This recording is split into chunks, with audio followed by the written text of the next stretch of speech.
Okay, so here is the deck list. This was for my 10th King of Games, so I decided it would be a good idea to revisit Red-Eyes, which was my first King of Games deck list. And I'll go over like the differences between the two decks and the specifics in the other video.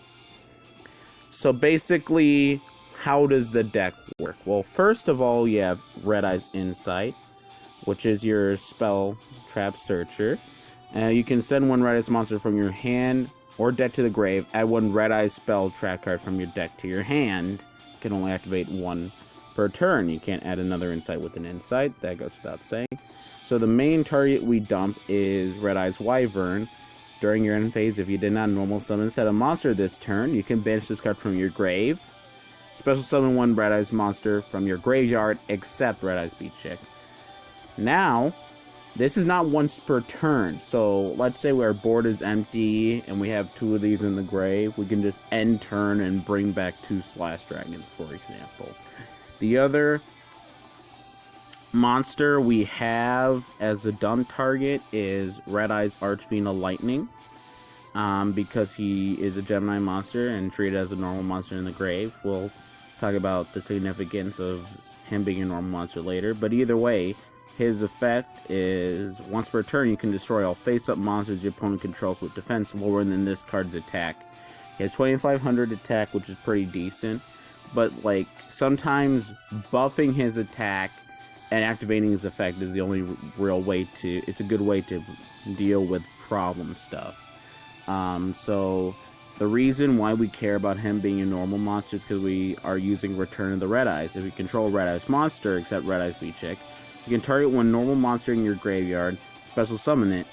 If this card is in your possession, is destroyed by an opponent's card effect is sent to your grave, you can target one Red-Eyes monster in your graveyard, except Red-Eyes Beat Chick, special summon it. So if we have a Red-Eyes monster, we can bring back our, vanilla Red-Eyes, or, Red-Eyes Archfiend Lightning in the grave. So, like, on our turn, we can normal summon him and get his effect. We don't have to tribute summon him. And if it gets destroyed, then we can summon any Red-Eyes monster. It doesn't have to be a normal monster. And by the way, this works with any normal monster. It's just we're not using other normal monsters outside of Red-Eyes. And the other card we search for is Red-Eyes Fusion. Fusion summon one fusion monster that lists Red-Eyes as a material from your extra deck using monsters from your hand, deck, or field. You cannot normal or special summon other monsters the turn you activate this card. You can only activate once per turn. So that is kind of a fair effect. You get an easy fusion summon, but you can't normal summon, you can only set. So the main and only target for Red-Eyes Fusion that we're using is Red-Eyes Slash Dragon, which requires Red-Eyes Black Dragon and Warrior monster. And when he attacks, he can target a Warrior type monster in the grave and equip it. While equipped, he'll gain 200 attack. And when a card effect is activated that targets a card you control, you can send one equipped card you control to the grave, negate the activation, and destroy it. And if this card is destroyed, you can special summon as many monsters from your grave as possible that were equipped to this card. Good card right there. So we need Warrior. So what is our Warrior lineup? Well, we have Buster Blader, mainly just to have a big body. He has 2600, and his effect is just in case we run into like a dragon type mirror match. Like if we face Red-Eyes if we're facing against Red-Eyes, or your opponent's using dragons. And if you don't think people are using dragons, I mean Levenir, Blue Eyes, etc. There's dragons that do see use in this meta, so definitely a good card to have. And we have Pilgrim of the Ice Barrier. This card cannot be destroyed by battle with the monster with 1900 or more attack. Has the same effect as Sonic Chick and Obnoxious Celtic Guard, but he has more attack points than both of them, and he's a warrior. That's why we can't use Sonic Chick. And we have DD Warrior Lady. After damage calculation, when this card battles an opponent's monster, you can banish that monster, also banish this card, which is pretty useful. I'll talk about the differences between Warrior Lady and the other DD Warriors later. And so, what else do we got? We have Cosmic, just for back row, you know, just pay 1,000, target one spell trap card on the field, banish it. And then we're using Econ and World Legacy Clash as our limited cards, and then we're running 2 Claw of Hermos. Claw of Hermos allows us to go into our fusions here. We got Red Eyes Black Dragon Sword, really good like end game push, you know, like pretty decent last resort, because your monster gains 1,000 attack and 500 attack for each dragon type monster on the field and in both graves. So it means, you know, with you using a lot of dragon type monsters, you're gonna have a buff monster. We have Hermos Cannon that does allows the monster to make a second attack and inflict piercing damage. We have Hermos Cannon here so we don't miss lethal, if we, you know, because if we had Pierce and a second attack, sometimes we would miss lethal. Goddess Bow only gives you a follow-up attack if you negate an effect, and it negates the first effect that your opponent activates during the battle phase. So it's a really good way to push too. Like, someone activates Kite Roid gets negated, the attack goes through and you attack again. So it's really helpful. That's the deck overall. I tested a couple things, but I decided to go with the more basic Red Eyes deck. I was able to get to DL Max during the Casey Cup in April, and, you know, eventually I hit King of Games with it.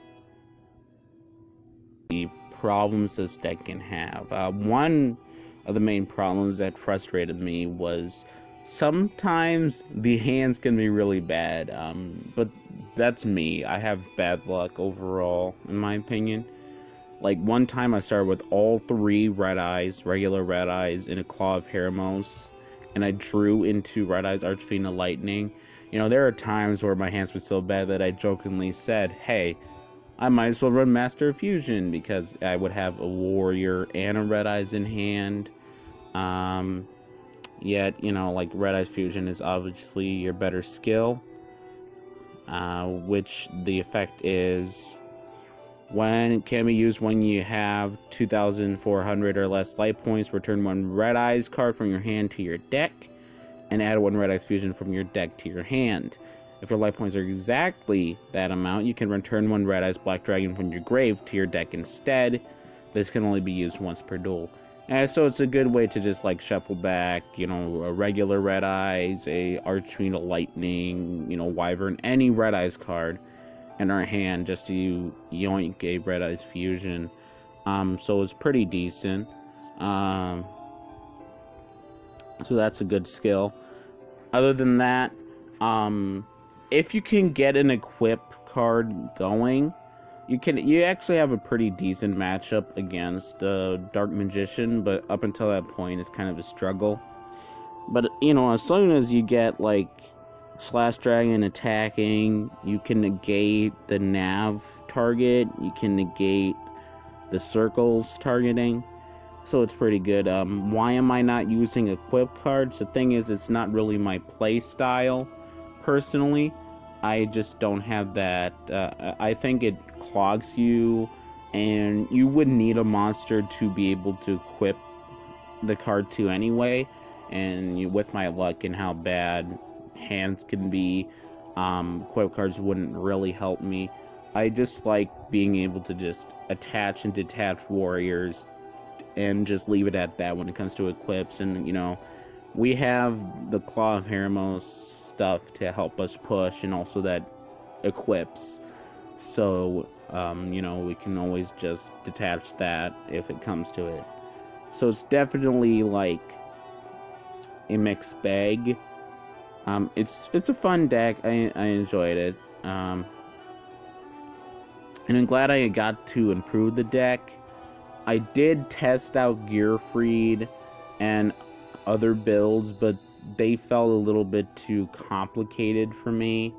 overall, like, it didn't seem to have like the best consistency, and yeah, more power, but like, I don't know, I don't want to run Gearfried and like Blast with Chain and stuff.